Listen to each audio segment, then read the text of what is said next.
The right tool can transform your workflow. The wrong one just adds cost. Here's how to tell the difference. Are you about to spend thousands on an e-commerce platform that doesn't actually fit your business? Most people pick a platform based on hype, only to realize later that transaction fees and app costs are eating their margins. In this video, I'll show you how to pick the right one the first time. Before looking at features, you need to understand your own business model. Choosing a platform without a framework is like buying a car without knowing if you're hauling bricks or racing on a track. If you're selling a single digital ebook, your needs are vastly different than someone managing 500 physical SKUs with different sizes and colors. Complex inventories require robust database management that some simple builders just can't handle.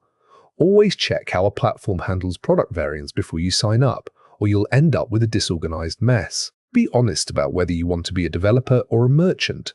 Some platforms require you to manage your own servers and security updates, which can save money but cost significant time. Others are turnkey, meaning they handle the tech so you can focus on sales, but you'll pay a premium for that convenience. The monthly subscription is just the tip of the iceberg. You need to factor in transaction fees, credit card processing rates, and the cost of must-have third-party apps. Often, a cheaper platform becomes more expensive once you add the basic features needed to actually run a business. Shopify is the name everyone knows, but it isn't always the right choice for every budget. Let's look at why it's popular and where the hidden costs live. Shopify's greatest strength is its App Store, which lets you add almost any feature imaginable. However, this is also a common money pit, because many of these apps charge their own monthly fees.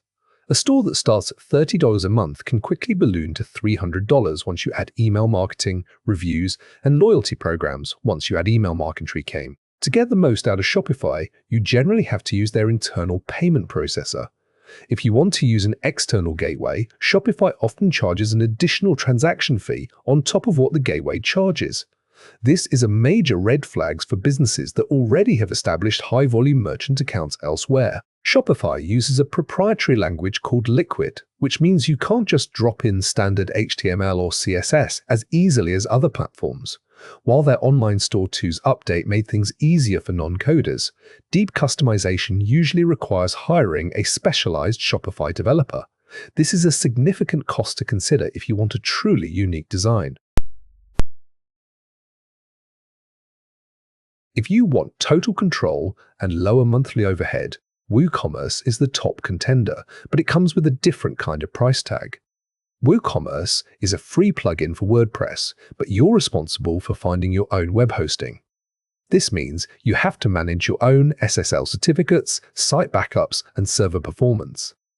If your site crashes during a big sale, there's no Shopify support line to call. It's entirely on you or your developer. Because WooCommerce relies on various plugins for features like shipping and taxes, it's easy to overinstall.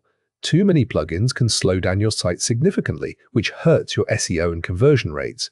You have to be disciplined about only using high-quality, updated plugins to keep your store running fast. The biggest financial draw of WooCommerce is that they don't charge a percentage of your sales. You still pay your credit card processor, like Stripe or PayPal, but you keep more of your margin compared to SaaS platforms. For high-volume stores, this saving can amount to thousands of dollars per year.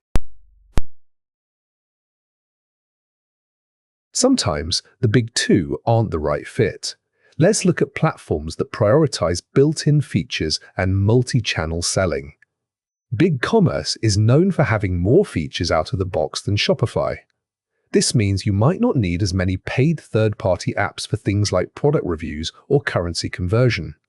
It's often a better choice for medium to large businesses that want a predictable monthly cost without App Store surprises. If you sell to other businesses, wholesale rather than just consumers, you need specific features like bulk pricing and purchase orders. BigCommerce and Adobe Commerce excel here, whereas standard Shopify plans often require expensive pluses upgrades for these features.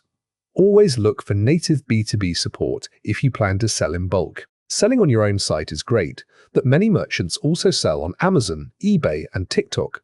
Your platform needs to act as a source of truth for inventory so you don't oversell.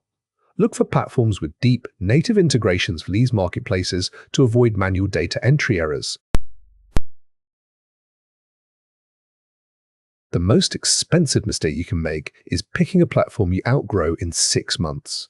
Moving a store is a technical nightmare. Before you commit, check how easy it is to export your data. Some drag-and-drop builders make it very difficult to move your product descriptions and customer history to a new platform later.